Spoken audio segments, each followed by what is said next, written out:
Hello दोस्तों, आज की नई वीडियो में आपका फिर से स्वागत है। आज की वीडियो में हम पढ़ने वाले हैं क्लास 10th का मैथ, जिसकी एक्सरसाइज होगी 12.3। इसका क्वेश्चन नंबर 11 है। तो आइए देखते हैं इसको कैसे सॉल्व करेंगे। क्वेश्चन नंबर 11 है, एक वर्गाकार रूमाल पर 9 वृत्ताकार डिजाइन बने हुए हैं। एक हमारे पास वर्गाकार रूमाल है, उस पर 9 वृत्ताकार डिजाइन बने हुए हैं, जिसमें से प्रत्येक की त्रिज्या 7 सेंटीमीटर है। रूमाल के शेष भाग का क्षेत्रफल ज्ञात करना है। मतलब यह है कहने का कि हमारे पास एक वर्गाकार रूमाल है। कैसा है? वर्गाकार रूमाल है, उस पर 9 वृत्ताकार डिजाइन बने हुए हैं, जो कि हमें चित्र में दिखाई दे रहे हैं। कितने हैं? 9 वृत्ताकार डिजाइन हैं। इस डिजाइन को छोड़कर रूमाल में शेष जो भाग है उसका क्षेत्रफल निकालना है। तो इसका क्षेत्रफल निकालेंगे कैसे? इसके क्षेत्रफल के लिए हमें पहले वर्ग का क्षेत्रफल निकालना होगा। क्या निकालना होगा? इस वर्ग का क्षेत्रफल निकालना होगा। उसमें से माइनस करना होगा इन 9 के 9 वृत्तों के क्षेत्रफलों को। क्लियर है?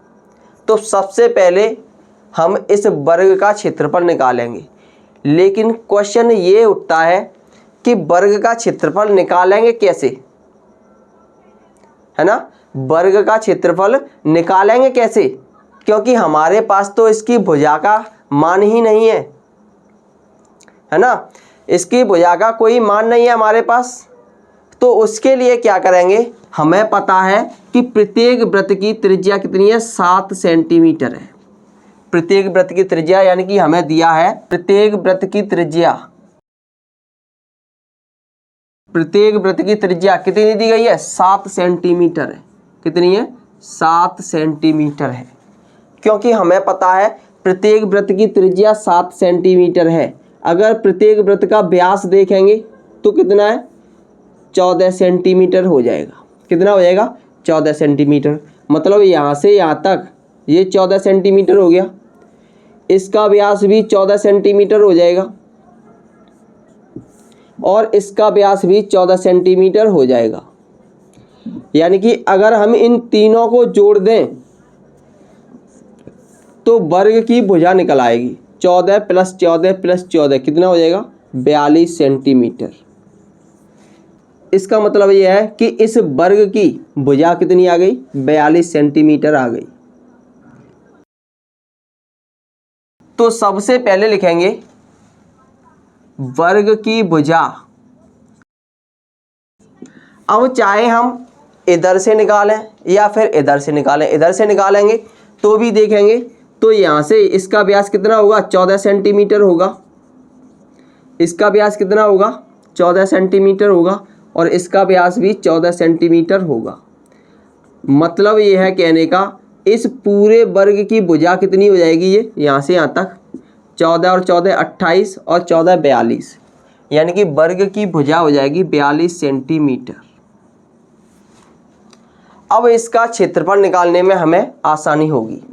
तो लिखेंगे शेष क्षेत्रफल।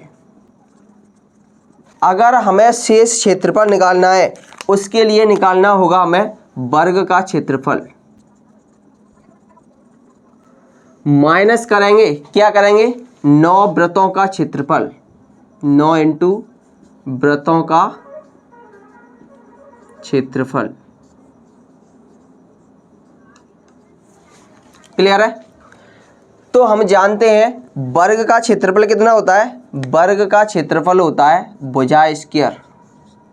तो लिखेंगे भुजा स्क्वायर माइनस 9 × वृत्त का क्षेत्रफल कितना होता है? πr²। क्लियर है?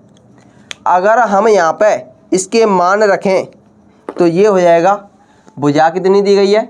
भुजा दी गई है 42 सेंटीमीटर। तो 42 का कर देंगे वर्ग माइनस 9 × पाई का मान 22/7 इंटू r। त्रिज्या कितनी दी गई है? त्रिज्या दी गई है 7 सेंटीमीटर। तो 7 × 7। क्लियर है? तो ये हो जाएगी 42 का वर्ग करेंगे तो ये हो जाएगा 1764। कितना हो जाएगा 1764 और 7 से 7 को कैंसिल कर देंगे तो ये हो जाएगा 9 इंटू 22 का 7 में मल्टीप्लाई करेंगे तो ये हो जाएगा 154। अगर हम 1764 में से 9 का इसमें मल्टीप्लाई करेंगे तो 9 चौके 36 हासिल 3, 9 पंजे 45, 45 और 3 कितने हो जाएंगे 48 हासिल कितने हो गए 4, 9 एकम 9, 9 और 4 कितने हो जाएंगे 13। क्लियर है। अगर हम 1764 में से 1386 माइनस कर देंगे तो कितना बचेगा 378 सेंटीमीटर स्क्वायर और यही होगा हमारा शेष क्षेत्रफल यानी कि हमारा आंसर। क्लियर है।